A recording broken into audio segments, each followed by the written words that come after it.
کو ناپ کے رکھا ہے اور بارش میں اترنے والے قطروں کو ناپ کے تول کے گن کے رکھا ہے، اور پوری دنیا میں ہر وقت کہیں نہ کہیں بارش ہو رہی ہے 24 گھنٹے 12 مہینے پورا سال 365 دن میں ایک دن ایسا نہیں جبکہ اس کائنات میں بارش نہ ہو رہی ہو۔ اور تیرا رب کہتا ہے یعلم عدد قطر الامطار، تیرے رب کو بارش کے قطروں کی تعداد کا بھی پتہ ہے۔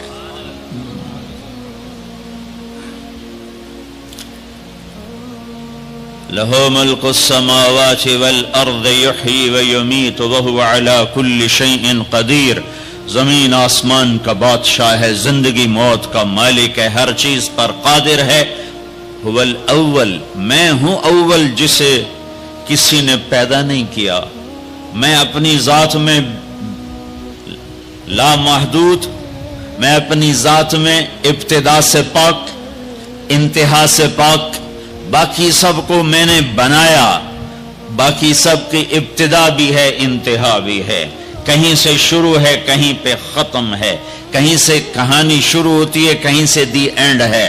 ایک اللہ ایک اللہ ایک اللہ، جس کی نہ ابتدا ہے، هو الاول کوئی ابتدا نہیں، والآخر کوئی انتہا نہیں، والظاہر کوئی اس سے بلند نہیں، والباطن کوئی اس سے چھپا نہیں۔ تو جو چار صفتوں کا مالک ہو کہ اول بھی ہو، آخر بھی ہو، ظاہر بھی ہو، باطن بھی ہو، اب وہ یہ دعویٰ کرے کہ مجھے سب پتہ ہے تو خوبصورت لگتا ہے، سونا لگتا۔ میرے جیسا بے وقوف کہے میں نے بہت پڑھا ہے مجھے سارا پتہ ہے، یہ دنیا کا بے وقوف ترین انسان ہے جو کہے ہمیں سب پتہ ہے۔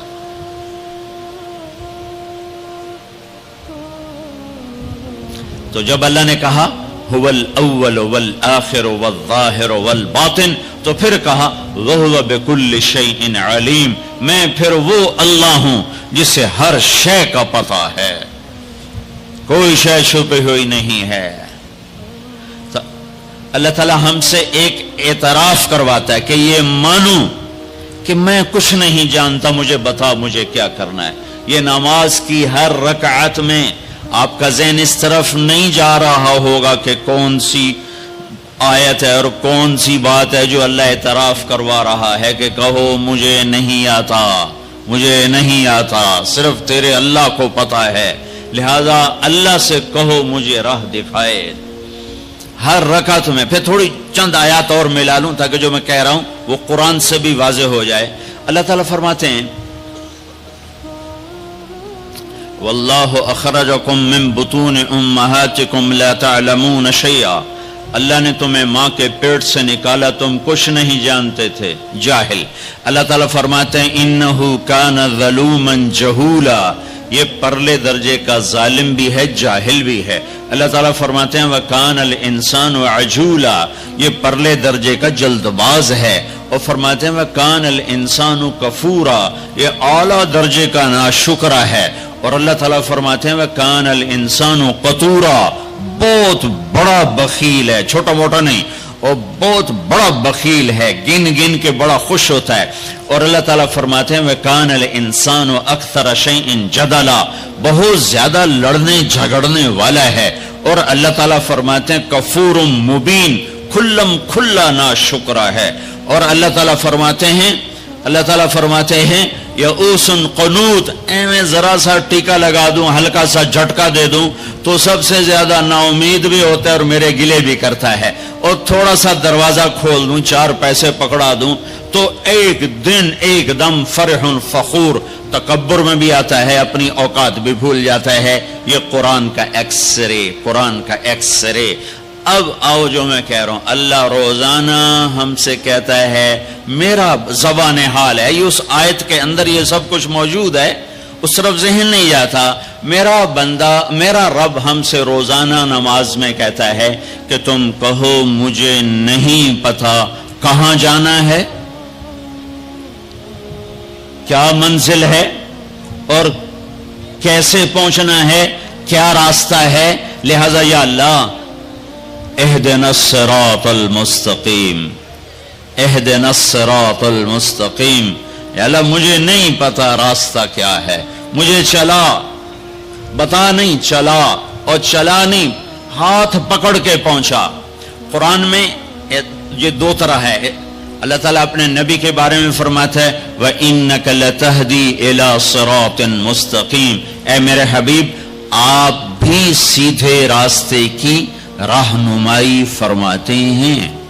وہاں لفظ ہے الہ، اور اللہ تعالیٰ اپنے بارے میں ہم سے کہہ رہا ہے کہو اہدنا الصراط المستقیم۔ الہ کے بغیر، الہ کے ساتھ اور الہ کے بغیر کیا فرق ہے؟ ایک نوجوان آ رہا ہے کہ جی میں نے عقیل ڈیڈی صاحب کے گھر جانا ہے، آج وہاں بیان ہے، کوئی مجھے راستہ بتا دو، تو کہے گا یہ کون سا خیابان ہے؟ وہ کہے گا حافظ خیابان ہے، اور فلاں روڈ ہے، اور فلاں مکان ہے، اور ادھر ایک سگنل ہے، آگے آپ کو رش ملے گا گاڑیوں کا، تو سمجھنا کہ وہ بیان ہے۔ یہ ہے الہ۔ جی مجھے ذرا بتائیے، تو آپ کو یوں بتاتا ہے یوں جائیں یوں جائیں یوں جائیں یوں جائیں۔ اس کو کہتے ہیں اہدنا الی صراط مستقیم۔ الہ کہ وہ صرف آپ کو بتا دیتا ہے کہ جی آپ ادھر چلے جائیں ادھر چلے جائیں۔ تو میں قربان جاؤں، میرا رب کہتا ہے نہیں نہیں یہ نہ مجھ سے مانگو، اگر میں نے تمہیں یوں یوں کر کے بتایا تو تم ویسے ہی بھٹکے ہوئے ہو اور ہی بھٹک جاؤ گے۔ تو اللہ تعالیٰ کہتا ہے یوں مانگو یا اللہ۔ اس کی دوسری مثال، چونکہ زندگی سفروں میں گزری تو کئی دفعہ تو کسی نے بتایا تو پتہ چل جاتا تھا دوسرے ملکوں میں کہ یوں جائیں یوں جائیں۔ کبھی ایسا ہوتا تھا نہیں پتہ چلتا تو ہم اس کی محنت کرتے آپ ہمارے ساتھ بیٹھ جائیں، ہمیں ذرا وہاں تک پہنچا دیں، تو کوئی رحم دل بیٹھ جاتا تھا اور ہمیں وہ جا کے وہاں تک پہنچا دیتا تھا۔ کبھی کبھی کوئی معذرت بھی کر دیتا تھا۔ تو اہدنا الصراط المستقیم، اہدنا الی صراط مستقیم کا فرق بتا رہا ہوں۔ الہ کا مطلب میں نے بتا دیا کہ صرف میں آپ کو راستہ بتا دوں، آپ مجھے راستہ بتا دیں۔ جب آپ مجھے راستہ بتا دیں میں کہتا ہوں بھائی صاحب مہربانی کرو مجھے نہیں سمجھ میں آیا کہ یہ کدھر کا آپ پتہ بتا رہے ہو، آپ ایسا مہربانی کرو آپ میری گاڑی میں بیٹھ جاؤ اور مجھے وہاں تک پہنچا دو۔ وہ کہتا ہے اچھا جی ٹھیک ہے آپ، کہ میں ساتھ بیٹھتا ہوں۔ وہ اب گاڑی میں بیٹھتا ہے اور چلاتے چلاتے چلاتے چلاتے چلاتے یہاں دروازے تک اتارتا ہے۔ میں کہتا ہوں عقیل صاحب کون ہے؟ تو وہ کہتا ہے جو سب سے موٹا ہوگا وہ عقیل صاحب ہوگا۔ ایسے ہی ایک لطیفہ لگا دیا۔ ویسے مسلمان کو موٹا نہیں ہونا چاہیے، پتلا ہونا چاہیے۔ ایک مسلمان کا پیٹ صحابی کا بڑا باہر نکلا تھا، تو آپ نے یوں انگلی اس کے پیٹ پر ماری، یوں کہا اگر یہ یہاں نہ ہوتی تو کتنا اچھا ہوتا، لو کان ھذا فی غیر ھذا، یہ چربی یہاں نہ ہوتی تو کتنا اچھا ہوتا۔ کہ کئی آدمی ہیں جن کا پیٹ دائیں جاتا ہے وہ بائیں جاتے ہیں، وہ دائیں جاتے ہیں پیٹ بائیں جاتا ہے، وہ ہنستے ہیں تو منہ سے نہیں ہنستے پیٹ سے ہنستے ہیں، ایسے ان کا پیٹ ہنس رہا ہوتا ہے۔ تو اہدنا الصراط المستقیم، اللہ کہتا ہے میرے بندو مجھ سے یوں کہو یا اللہ سچی بات یہ ہمیں کوئی پتہ نہیں چلے گا، ہمارا ہاتھ پکڑ اور چلا ہمیں اس راستے پر جس سے ہم بھی سوکھے چلیں اور لوگوں کو بھی دکھ نہ پہنچے اور ہم بھی جنت تک پہنچ جائیں، دنیا کے دکھوں سے نکل جائیں اور تیری جنت تک پہنچ جائیں اور تیری رضا تک پہنچ جائیں۔ اہدنا الصراط المستقیم، ہمارا ہاتھ پکڑ، علی ادھر رکھو، ہمارا ہاتھ پکڑ اور ہمیں ہاتھ پکڑ کے منزل تک پہنچا۔ یہ ہے اہدنا الصراط المستقیم۔ یہ سورۃ فاتحہ ہے، یہ سورۃ فاتحہ ہے۔ میرے نبی نے فرمایا اللہ تعالیٰ نے پوری تورات کے بدلے میں مجھے سورۃ فاتحہ دی تھی، 7 آیات پوری تورات سب سے بڑی کتاب تھی جو اتاری گئی، اس کے بدلے میں سورۃ فاتحہ، اور انجیل کے بدلے میں سورۃ مائدہ دے دی گئی، اور زبور کے بدلے میں حامیم دے دی گئی۔ حامیم کی 7 صورتیں، 9 صورتوں میں ساری آسمانی کتابیں داخل ہو گئیں، وفضلت بالمفصلات، اور باقی قرآن کے ذریعے سے اللہ تعالیٰ نے مجھے عزت بخشی۔ ٹھیک ہو گیا؟ علماء یوں فرماتے ہیں کہ ساری آسمانی کتابوں کا خلاصہ ہے قرآن، اور سارے قرآن کا خلاصہ ہے سورۃ فاتحہ، اور سورۃ فاتحہ کا خلاصہ ہے ایاک نعبد و ایاک نستعین۔ پھر علماء فرماتے ہیں سارے کلاموں کا سردار ہے قرآن، اور سارے قرآن کی سردار ہے سورہ بقرہ، اور سورہ بقرہ کی سردار ہے آیت الکرسی۔ تو آیت الکرسی سارے کائنات کے کلاموں کی سردار ہے کہ اس میں صرف اللہ ہی بول رہا ہے، اور اللہ اپنا ہی تعارف کرا رہا ہے، اور کسی چیز کا تعارف نہیں کرا رہا۔ اللہ اللہ، ایک بات کہوں، خدا نہ کہا کرو، اللہ کہا کرو۔ اللہ کہو، اللہ، اب کہو خدا۔ کتنا پھیکا سا لفظ ہے خدا، اور کتنا بھرپور لفظ ہے اللہ۔ خدا فارسی کا لفظ ہے، اللہ کا ترجمان نہیں۔ میں یہ نہیں کہتا ہوں کہ غلط ہے، غلط ہے، وہ نہیں کہتا ہوں، ورنہ کتنے فتوے لگ جائیں گے میرے اوپر۔ صحیح ہے، ٹھیک ہے، ٹھیک ہے، ٹھیک ہے، ٹھیک ہے، جاگ کے سننا، کسی جاگ کے سننا، کوئی عالم بیٹھا ہو تو جاگ کے سنے۔ ٹھیک ہے کہنا، ٹھیک ہے۔ ایک اور کہہ رہا ہوں، اللہ کا پورا ترجمہ نہیں ہے۔ مجھے علم تو آتا نہیں، عربی سے عشق کیا میں نے، اور عربی سے میں نے دل لگایا، تو میں اللہ کے فضل سے پوری بصیرت سے کہہ رہا ہوں، خدا اللہ کا ترجمہ نہیں ہے، گاڈ اللہ کا ترجمہ نہیں ہے، بھگوان اللہ کا ترجمہ نہیں ہے، ایشور اللہ کا ترجمہ نہیں ہے، اور دیوتا اللہ کا ترجمہ نہیں ہے، یزداں اللہ کا ترجمہ نہیں ہے۔ اللہ صرف اللہ ہی سے ادا ہوتا ہے، اللہ صرف اللہ ہی سے ادا ہوتا ہے۔ اللہ کہا کرو، خدا نہ کہا کرو۔ ناجائز ہے اس کی بات نہیں کہہ رہا ہوں، یہ کہہ رہا ہوں کہ جب تم اللہ کہتے ہو تو کائنات کا سب سے میٹھا نام اللہ ہے، سب سے زیادہ جلووں سے بھرا ہوا نام اللہ ہے۔ اللہ لا الہ الا ہو الحی القیوم لا تأخذه سنة ولا نوم له ما في السماوات وما في الأرض من ذا الذي يشفع عنده إلا بإذنه يعلم ما بين أيديهم وما خلفهم ولا يحيطون بشيء من علمه إلا بما شاء وسع كرسيه السماوات والأرض ولا يؤوده حفظهما وهو العلي العظيم۔ اللہ اللہ، اس آیت میں 17 دفعہ لفظ اللہ آیا ہے، 17 دفعہ، یعنی ظاہر اور چھپا ہوا، اس لیے 17 کہہ رہا ہوں، ظاہر اور چھپا ہوا۔ پہ لفظ اللہ کی خصوصیت ہے، اس میں سے کوئی حرف نکالو مطلب نہیں بدلتا، باقی الفاظ میں سے حرف نکالو مطلب بدل جائے گا۔ میں اپنے نام سے شروع کروں، طارق، اس کا تا ہٹا دو، طارق کا مطلب ہے رات کو آنے والا، جیسے میں آیا ہی رات کو ہوں۔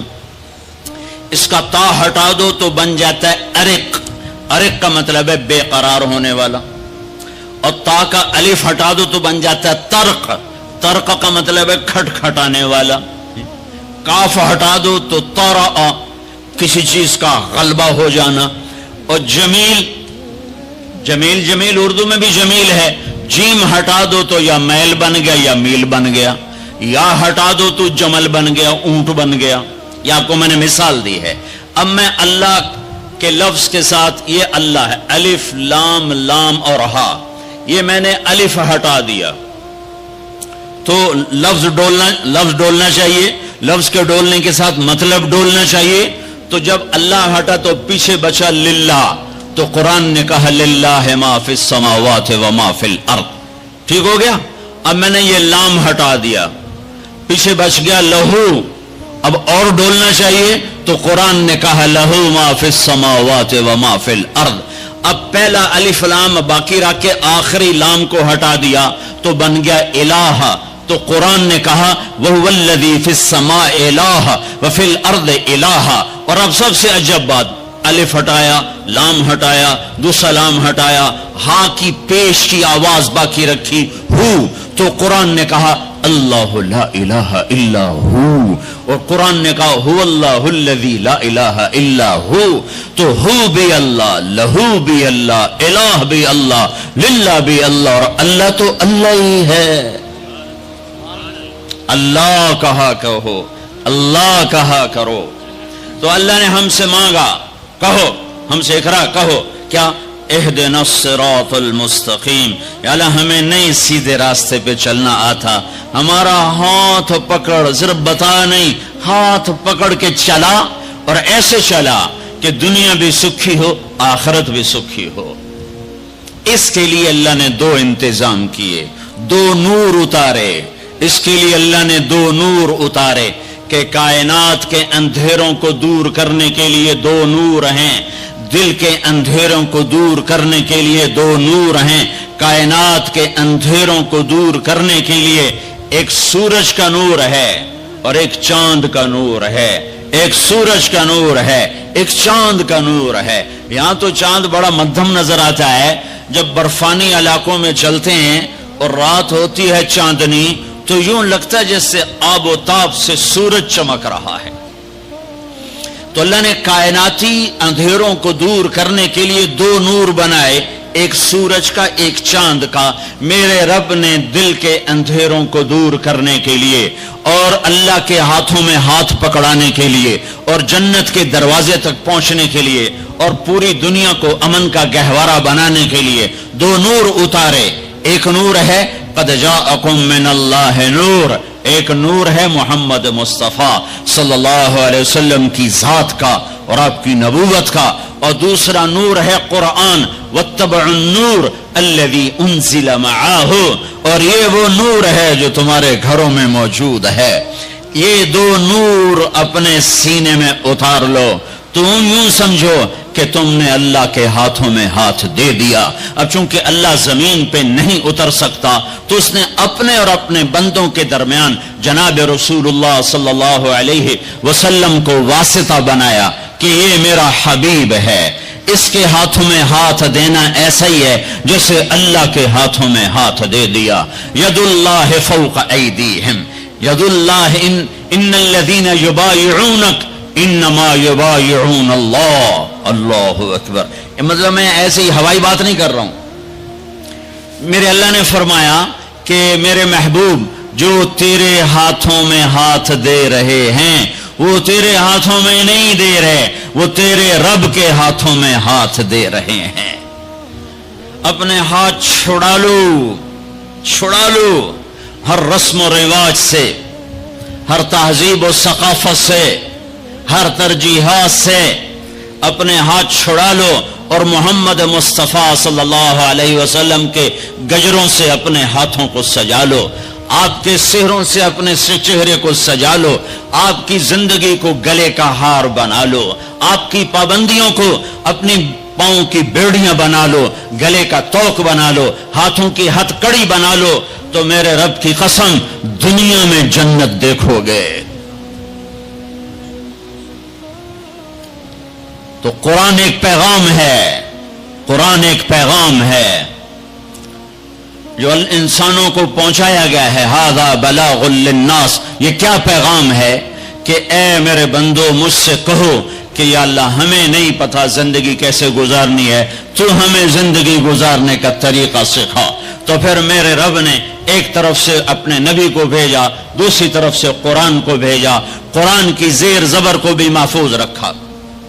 یہودیوں نے کچھ عرصے کے بعد تورات تبدیل کر دی، عیسائیوں نے عیسیٰ علیہ السلام کے 50 سال کے بعد انجیل کو، بائبل کو تبدیل کر دیا، اور آج نہ بائبل اپنی اصلی زبان میں ہے نہ تورات اپنی اصلی زبان میں ہے۔ جو میرے حبیب پر کلام اترا وہ اپنی اصلی زبان میں ہے، اسی زیر و زبر کے ساتھ ہے، اور میرے حبیب کی زندگی اگرچہ ہمارے اور ان کے درمیان 14 صدی حائل ہیں، لیکن اللہ کی قسم وہ آج بھی اپنی تمام برکات کے ساتھ اسی طرح ہیں جیسے پہلی صدی کا زمانہ ہو، اور جیسے 571 عیسوی ہو اور 12 ربیع الاول ہو اور 22 اپریل ہو اور 628 بکرمی ہو اور یکم جیٹھ ہو، اور جیسے وہ 63 سال اپنی زندگی کے جلوے دکھا کر گئے، وہ ایک ایک چیز میرے نبی کی موجود ہے۔ کوئی پیچھے چلنے والا ہو، کوئی ڈھونڈنے والا ہو۔ ایک بدو آیا، کہنے لگا یا محمد، تو آپ برا نہیں مناتے تھے لوگوں کی بدتمیزی پر، بہت خندہ پیشانی سے بہت خندہ پیشانی سے پیش آتے تھے. ہم نے کوئی اوئے کر کے بولا تو ہم اس کے پیچھے پڑ جاتے. تو میں نے اوئے کیوں آخیا ہے؟ تو ہوندا کون ہے میں نے اوئے آخنا والا؟ تو یہ اوئے ہے یا محمد. ہم نے کہا مہیم، ہاں ہاں جی جی حاضر. تھا بھی کافر. کہنے گا ثلاث خصال منک لا افہم، تیری 3 باتیں میری سمجھ میں نہیں آتی. آپ نے کہا کیا؟ کہ تو یہ کہتا ہے ہم اپنے باپ دادے کا دین چھوڑ کر تیرے دین پر آ جائیں گے. کیوں آ جائیں گے؟ اور تو یہ کہتا ہے کہ روم اور فارس فتح ہو جائیں گے. کیسے فتح ہو جائیں گے؟ ہمیں روٹی نہیں ملتی. اور تو یہ کہتا ہے کہ مر کے مٹی ہو کے پھر اٹھائے جائیں گے. بھلا یہ کیسے ہو سکتا ہے کہ مر کے مٹی ہو اور پھر اٹھائے جائیں؟ تو آپ مسکرائے اور آپ نے فرمایا لعل الحیات تطول بک، امید ہے تیری زندگی لمبی ہوگی. اور جب اللہ کے نبی کہتے تھے امید ہے تو وہ یقین ہوتا تھا. یہ ہماری طرح یہ امید ہے کہ ہو جائے. جب آپ کہتے تھے امید ہے تو مطلب ہے ہو گیا. آپ نے کہا امید ہے تیری زندگی لمبی ہوگی اور تو دیکھے گا عرب میرا کلمہ پڑھے گا، پھر تو دیکھے گا روم اور فارس ایران بھی فتح ہوں گے. اور پھر باقی رہ گئی تیسری بات موت کے بعد مر کے اٹھائے جانے کی. تو حشر کے دن تیرا ہاتھ پکڑوں گا اور تجھے یاد دلاؤں گا. تیسری بات ہو گئی کہ نہ ہوئی؟ وہ بھی کوئی بڑا تکڑا تھا، کہنے لگا میں نہیں مانتا. واپس چلا گیا. 8 ہجری میں مکہ فتح ہو گیا، سارا عرب کلمہ پڑھ گیا. وہ کہنے لگے بھائی پہلی بات تو ہو گئی، لیکن کلمہ نہیں پڑھا. حضرت صدیق کا دور گزر گیا. حضرت عمر کے دور کے درمیان میں آ کر ایران فتح ہوا اور روم فتح ہوا. تو کہنے لے بھائی دوسری بھی ہو گئی، اب تو تیسری بھی ہو ہی جائے گئی، چل ویلی ہوں تم ہی کلمہ پڑھ لا. تو اس نے اپنی کھاری اٹھائی اور مدینے آ گیا، مسلمان ہو گیا. حضرت عمر رضی اللہ تعالیٰ عنہ کا جب آمنا سامنا ہوتا مسجد میں تو حضرت عمر اس کے لیے کھڑے ہو جاتے. تو لوگوں کو یہ تعجب ہوتا کہ معمولی آدمی ہے، اس کے لیے کیوں کھڑے ہو جاتے؟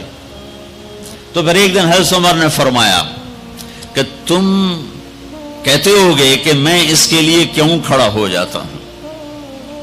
جس دن یہ آیا تھا اس مجلس میں میں بھی موجود تھا، اور اس دن میرے نبی پاک صلی اللہ علیہ وسلم نے یہ فرمایا تھا کہ قیامت کے دن تیرا ہاتھ پکڑ کے تجھے یاد دلاؤں گا، اور قیامت میں جس کا ہاتھ میرے نبی نے پکڑ لیا جنت میں داخل کرنے سے پہلے نہیں چھوڑیں گے.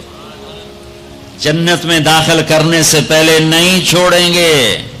یہ جنتی ہے اس لیے عزت کرتا ہوں. میرے بھائیوں بہت بڑا مجمع ہے، اندر بھی باہر بھی، اور آواز جا رہی ہے دور دور تک، گھروں میں بھی. اللہ کے واسطے اگر اپنے مسائل کا حل چاہتے ہو حکومتوں سے مطالبے کرنے چھوڑ دو، واہ ویلے کرنے چھوڑ دو، اللہ کے سامنے جھک جاؤ اور اللہ کے نبی کے ہاتھوں میں ہاتھ دے دو اور ان کی زندگی میں ڈھل جاؤ، ان کے پیچھے چل پڑو. اللہ کا غیبی نظام تمہاری حفاظت کے لیے اترے گا. سلمان فارسی عراق کے گورنر تھے.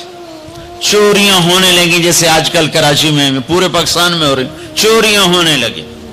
تو لوگوں نے آ کر شکایت کی جناب امیر صاحب چوریاں بہت بڑھ گئی ہیں. اچھا کاغذ لاؤ قلم لاؤ. کاغذ قلم کاغذ قلم. اللہ کے بندے سلمان فارسی کی طرف سے جنگل کے درندوں کے نام، رات کو جو آدمی تمہیں مشکوک نظر آئے اسے چیر پھاڑ کے پھینک دو، اور کہا یہ میرا پرچہ لے جاؤ اور شہر کے بڑے دروازے کے اوپر لٹکا دو، اور آج شہر کا دروازہ کھول دو. پہلے بند ہوتے تھے کہ چوریاں بڑھ گئیں، اور فرمایا کھول دو، اور کہا لوگوں کو بتا دو جو نکلے گا اپنی زندگی کا خود ذمہ دار ہوگا. جب عشاء کی نماز ہوئی اور سونے کا وقت ہوا تو جنگل سے غول کے غول شیر اور چیتوں کا شہر میں داخل ہو گیا. تم اللہ اس کے رسول کے غلام بنو